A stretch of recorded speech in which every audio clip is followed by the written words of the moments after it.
Hello, hello, hello. Hello, hello, hello. Hello, hello, hello. It's been such a long time. It's been more than a year, actually. So many things have happened since last year. It's even intimidating to a new video for you guys. I hope you haven't forgotten all about me. I am so glad. This is so exciting, but also I am so stressed because, as a matter of fact, I've tried to do ASMR thrice since the last time we saw each other, but the first time I tried, I lost the footage. I know, so stupid. Then I did a very long video.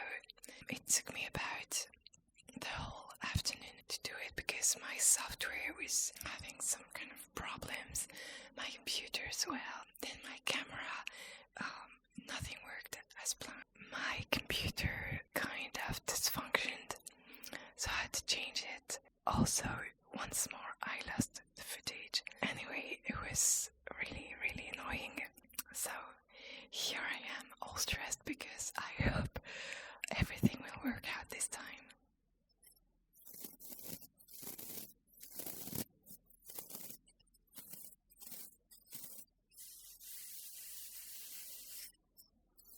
As you can see, I have a test cam now.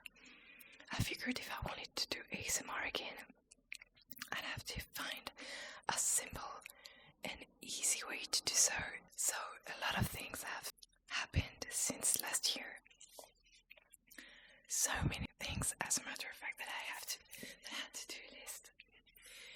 Not to forget what I wanted to tell you guys.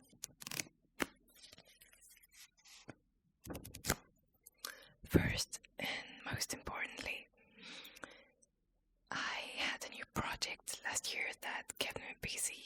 It was a new work project. I don't know if you remember, but in 2021 I lost my job and I was having a hard time coping with it. And I figured life's too short, and I already had 2 different job experiences. I started off as a teacher and then I became international communication manager in a board game company, as you know. And then I lost that job and I figured I wanted to work for myself. I thought I'm not on this earth to suffer and to endure other people's whims and criticism all the time and whatnot. So I decided I wanted to create my own enterprise, and I decided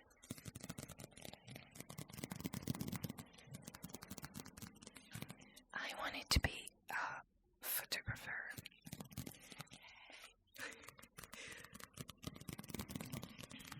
So that's what I've been doing for the past year.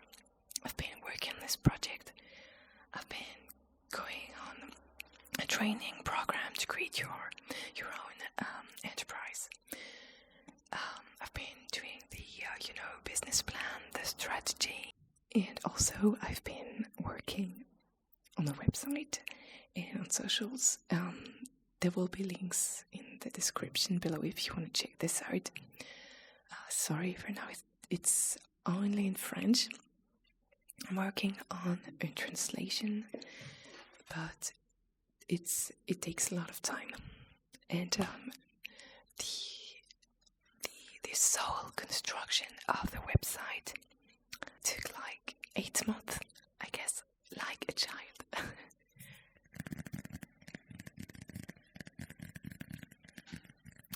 So that's what I've been doing. I officially became a photographer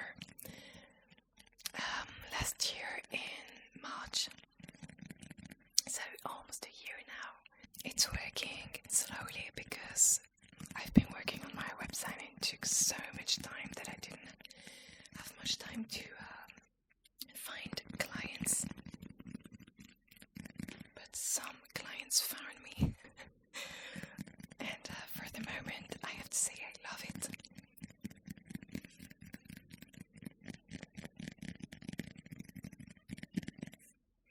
Of course, I'm a bit scared for the future because you never know what lies ahead. And I'm afraid I want people to make a living out of it. But for the moment, it's kind of working out. So, fingers crossed. And also, sorry if I seem a bit distracted. One of the things that happened to me this year is I adopted a dog. She's called Yana, aka Tango in French, because she's so weird. And she's lurking behind the camera, actually. She's actually looking at me right now with a weird eye. Yeah, and that has been a lot of work too. She's a Romanian dog. We adopted her in October. She was scared as fuck. Like, I never imagined a dog could be like this. So it's been very difficult and tiring to try and take care of her. And it's starting to improve, but she's still very scared of humans and still is afraid of us. We haven't been able to take her out, and it's been 3 months. But she's lucky, she's cute, so I'll show you a picture or a video at some point. So that's one of the other things that happened.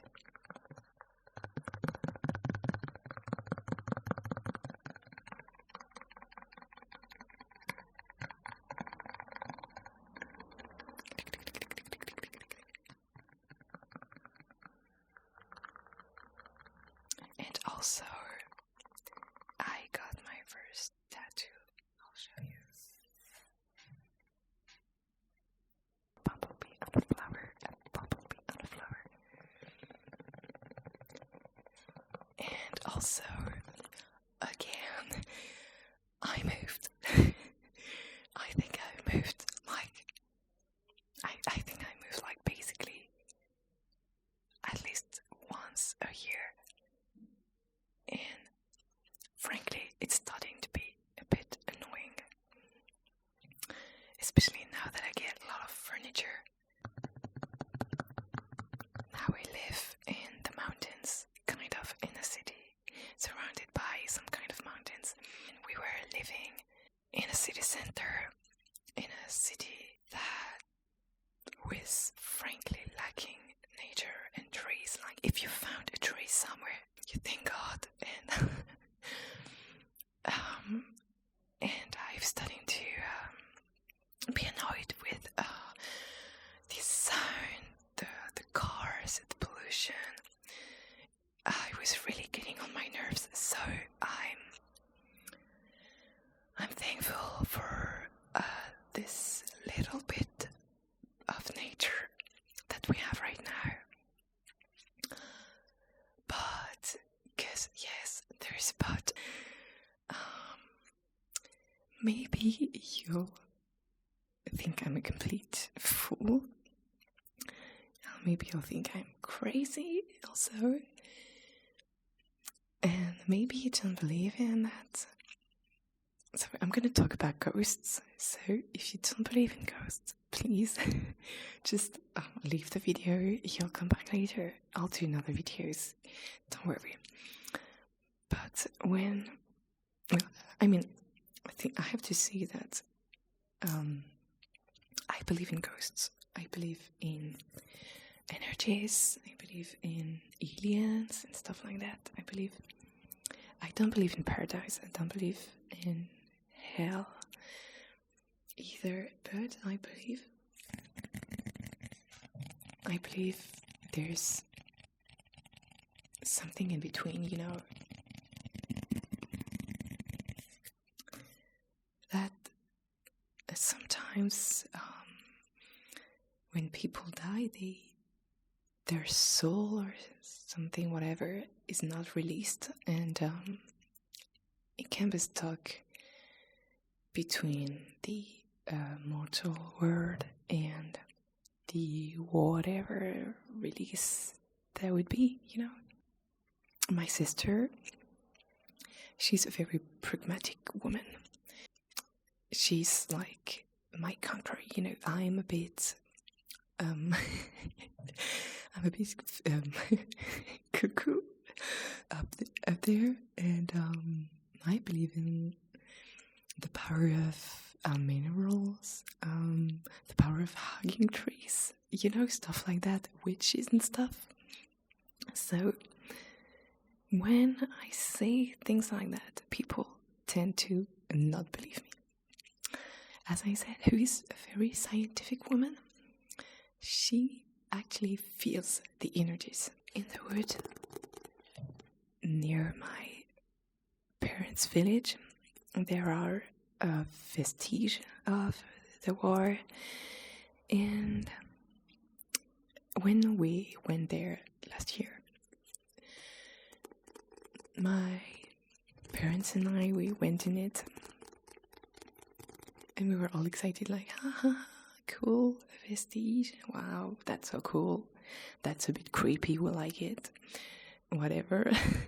And my sister, for a moment she was there, and the next moment she was gone, and we went outside to find her, and we were like, where did you go?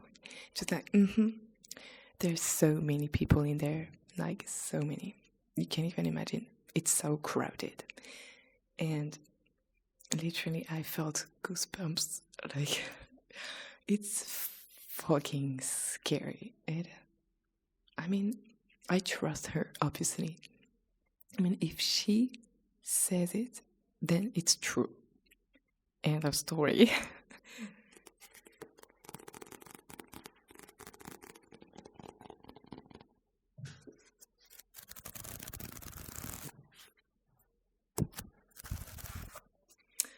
And she had things happen to her in her life. Like, recently she went to one of her colleagues and she stayed there for the night. And the house was basically haunted. And during the night, she felt observed by a group of people, like, leaning over her. Creep as fuck. The only reason why she stayed is because she was with a cat, and she thought, if the cat is okay, then it's okay. If the cat goes away, then I'll run away. I've always been afraid of living in haunted places, and I think you know where I'm going with that. That when we decided to move in this apartment, my sister helped us move. And she stayed with my parents to help us arrange the thing. And to joke, on the night of the moving out, I told her, like, so is it okay? Is it not haunted? It's cool, right? And she looked at me like, yes, you know that room there in the back? Yeah, you know that one? In which you wanted to have your bedroom? That one? I'm not going there. And I was like, please kill me now. right now. Yeah, so the flat was haunted. I want to die. And ensued months of suffering and depression, basically, because the energy of the flat was so low that it ate me up from inside. Because I'm the kind of people who don't have any prayers. I basically take all the energies. Like, if you're angry, I'm gonna be angry. Like, that's it. And I don't have any protection. I'm trying to learn how to, but it's very difficult. And it's always been like this. So, yeah, that was very difficult for me. And like the first night she stayed here, she didn't want to sleep alone. And that scared the hell out of me. It was like, yeah, she's 32 or something like that. She doesn't want to sleep alone. That sucks. Yeah. So next morning, she was like, you know that you called me last night? And I was like, no, I did not. I was sleeping. And then she was like, yeah, you did, but it was coming from the corridor. At that moment, I wanted to take my things and just go.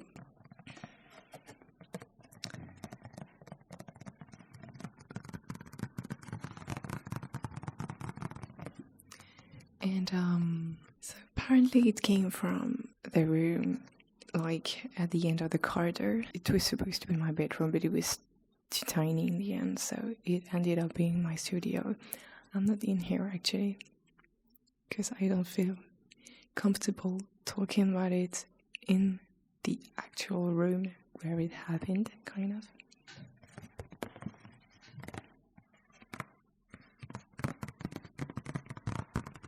Even though that it's supposed to be kind of over.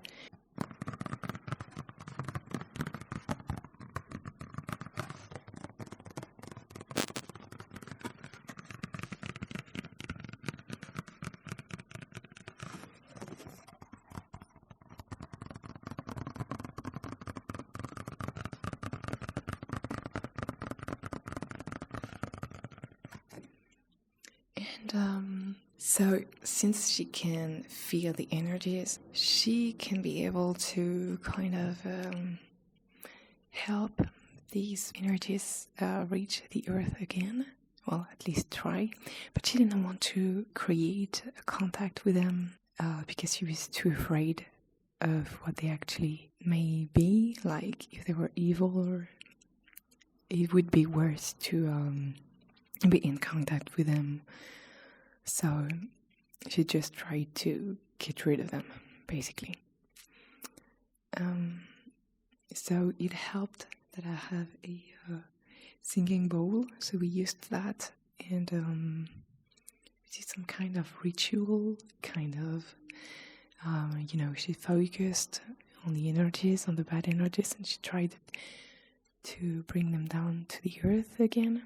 And she said that some kind of dark matter coming at us, and when she tried to get rid of it, the thing tried to cling onto me, onto my chest. And of course I didn't feel anything, because I can feel some energies, but I mean just like minerals in that soul, or the energy of people, but that's all. So I didn't feel it, and she had to push it away. I've never seen her so tired, like she was exhausted, like it was really, really intense. And she said the energy was better after that, because it was like, I'll show you the room one day. The bad energy was stuck in the cupboard. It's a cupboard inside the wall, and it went through to the other room, which is the resting room, and so these two rooms had a really bad energy into them. And the next night, no one called her, but someone actually hit her, like in the back. And she knew it was kind of the thing, because it came from the corridor, and she said she felt like it was like maybe the spirit of a child. She didn't have the impression that it was like very, very evil demon or something like that. I don't know. We cleansed the apartment many times, and afterward I really felt at ease, obviously, because you're living in such an environment and it's really oppressive. I felt oppressed. I felt observed. I felt like I was not at home, and maybe I couldn't feel at home because it was already the home of someone. I think after some weeks of being in this flat, I kind of felt very, very depressed. My first thought in the morning was, when will I be able to go to bed again? And I had no energy, and the thing is, the city in which we moved, it's in the east of France, in the mountains, and it's been destroyed during the war, most part of it, and it has suffered. And you can feel it when you're in the city.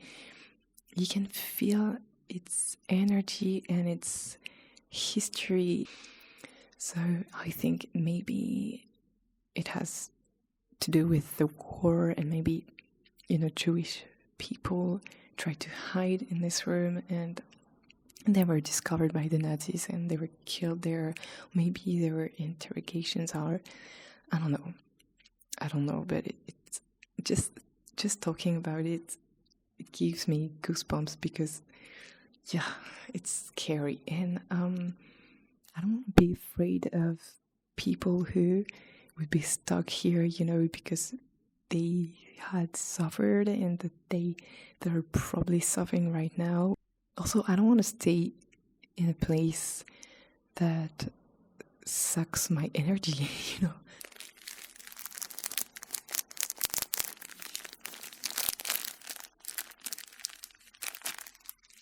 The problem is, we just moved, and this may sound as every person in every horror movie would say, but when you just moved, it costs money and a lot of time, and also,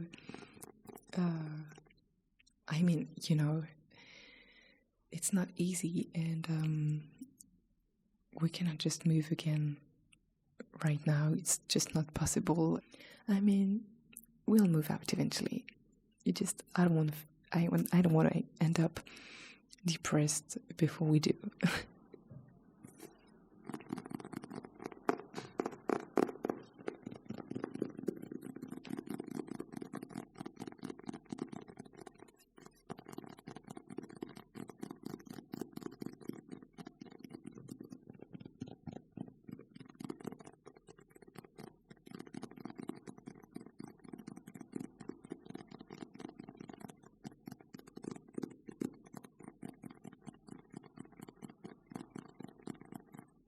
It's snowing outside, and I love snow. I love snow. Better recently, because I've cleansed it many times using sage, and I feel like it helped a lot. But sometimes, there's still something there, and I'm not sure we'll be able to really clean the bad energy off of it, but hopefully we'll be long gone by then. And for a moment I wondered if maybe my dog was acting so strange because of the apartment. Maybe she was scared all the time because she saw things. Anyway, I look and sound depressed, and I'm so sorry. I actually have a migraine right now, so that doesn't help.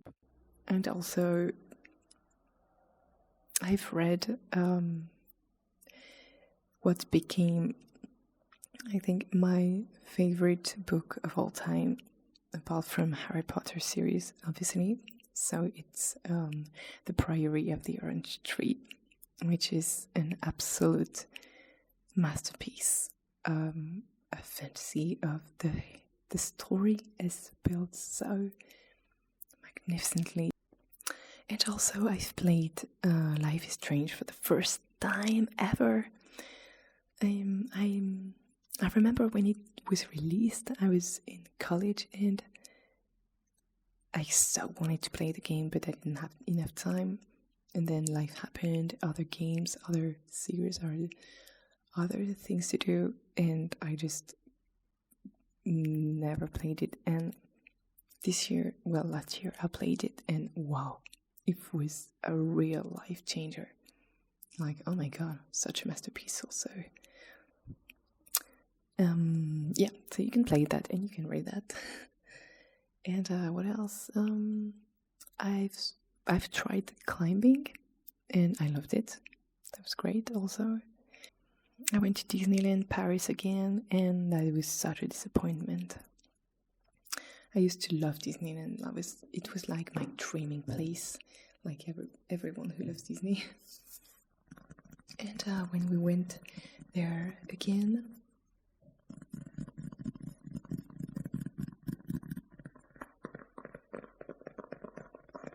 it became really, really obvious that they want this place to be for rich people. Like, you used to be able to have these fast pass, which enables you to get access to ride faster, basically. But now they just removed it, and you have to pay like 25 euros to have these new fast pass. Also, when you want to see the illuminations at night, there is a whole like 10 or 15 meters space that is reserved to people who pay to have a better view, and that makes me crazy. And it's all these kind of things that, like, they create inequalities, and they're just like rubbing you in the face that you don't have enough money to be there, basically. And I mean, it's not what Disney is about. I know about consumerism, and when they create a new Disney movie, it's all about the merchandise and stuff like that. I know, but to me, Disneyland was still one of those few places where you could go and just dream and just have your eyes filled with stars and magic and all, and that's just over, basically. My dreams were shattered that night and that day, because we stayed 2 days. Thank you, Disneyland.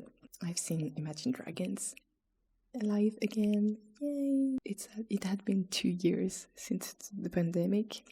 I was so glad I cried. And then I saw Florence and the Machine live in Paris in November, and that was just one of the most amazing experiences of my whole life. And she's a real witch, you know, like she casts spell upon the crowd, like, really. And I feel like since I've been there, I'm under her spell. And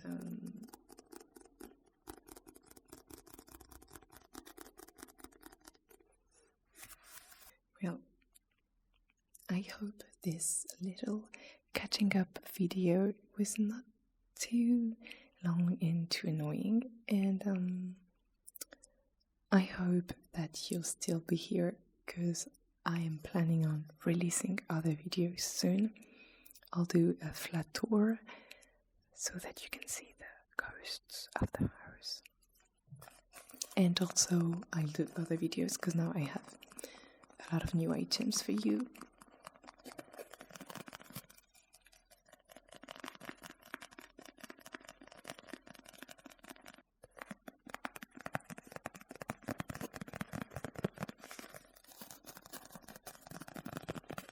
I hope you have liked this Tascam experience.